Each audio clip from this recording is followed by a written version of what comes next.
যারা সূরা ইখলাস দিয়ে নামাজ পড়েন তাদের একটি মাত্র ভুলের কারণে কিন্তু আপনাদের নামাজ আল্লাহর দরবারে কবুল হচ্ছে না।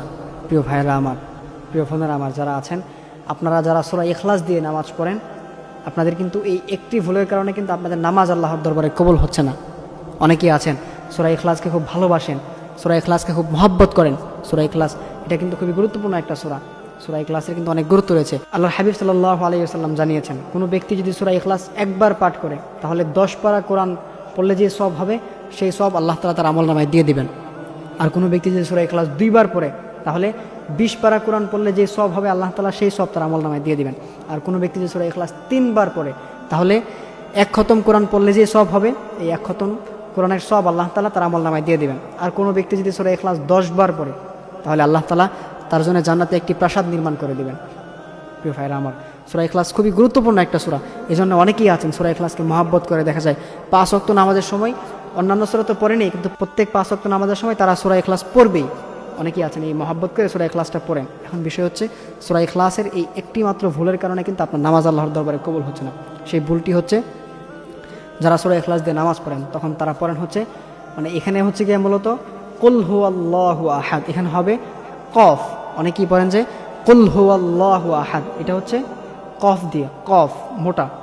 কুল হুয়াল্লাহু আহাদ এটার অর্থ হচ্ছে হে নবী আপনি বলুন আল্লাহ এক। কিন্তু অনেকে এই জায়গায় পড়েন কি কুল হুয়াল্লাহ, কাফ পড়েন পাতলা করে কাফ। অনেকে এটা পড়েন কুল হুয়াল্লাহু আহাদ, এটার অর্থ দাঁড়ায় হে নবী আপনি খান আল্লাহ এক। তার মানে কিন্তু অর্থ চেঞ্জ হয়ে যায়। অনেকেই ম্যাক্সিমাম এই ভুলটা করে থাকেন। কুল হুয়াল্লাহ মোটা কাফ না বলে কি বলে কুল, পাতলা করে বলে। এই যে এটার জন্য কিন্তু অর্থ চেঞ্জ হয়ে যায়। আর এই অর্থ চেঞ্জ হওয়ার কারণে কিন্তু আপনার নামাজ আল্লাহর দরবারে কবুল হবে না। আল্লাহ তাআলা কি বলছেন, ওয়ারাত্তিনিল কুরআনা তারতিলা, তোমরা কোরআনকে সুন্দর করে পড়ো।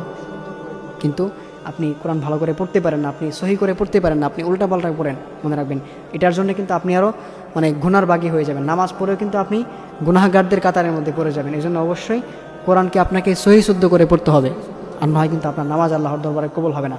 নামাজ কবুলের শর্ত হচ্ছে আপনাকে কোরআন সহি করে পড়তে হবে। ওয়ারাত্তিনিল কুরআনা তারতিলা, কোরআনকে সুন্দর করে পড়তে হবে, কোরআনকে তারতিলের সহিত পড়তে হবে, আর নয় কিন্তু আপনার নামাজ আল্লাহর দরবারে কবুল হবে না। এই জন্য অবশ্যই যারা সূরা ইখলাস দিয়ে নামাজ পড়েন পুরা কোরআনেই আপনাকে অবশ্যই সহি করে পড়তে হবে। নামাজে আপনি যে সূরা দিয়ে পড়েন আপনাকে সহি করে পড়তে হবে, আর না হয় কিন্তু আপনার নামাজ আল্লাহর দরবারে কবুল হবে না।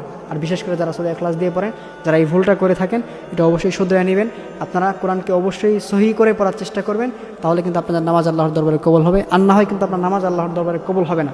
কেননা আপনি যখন সহি করে না পড়বেন তখন কিন্তু কোরআনের অনেক অর্থ চেঞ্জ হয়ে যায়, এতে করে কিন্তু আপনি গুনাহগার হয়ে যাবেন। কারণ দেখা যায় এমন একটা অর্থ এমন একটা পর্যায়ে গিয়ে দাঁড়ায়, এটা খুব সিরিয়াস একটা বিষয়। এই জন্য অবশ্যই এই বিষয়গুলো মাথায় রাখতে হবে। যারা সূরা ইখলাস দিয়ে নামাজ পড়েন আপনারা অবশ্যই এই বিষয়টা মাথায় রাখবেন, আর না হয় কিন্তু আপনাদের নামাজ আল্লাহর দরবারে কবুল হবে না।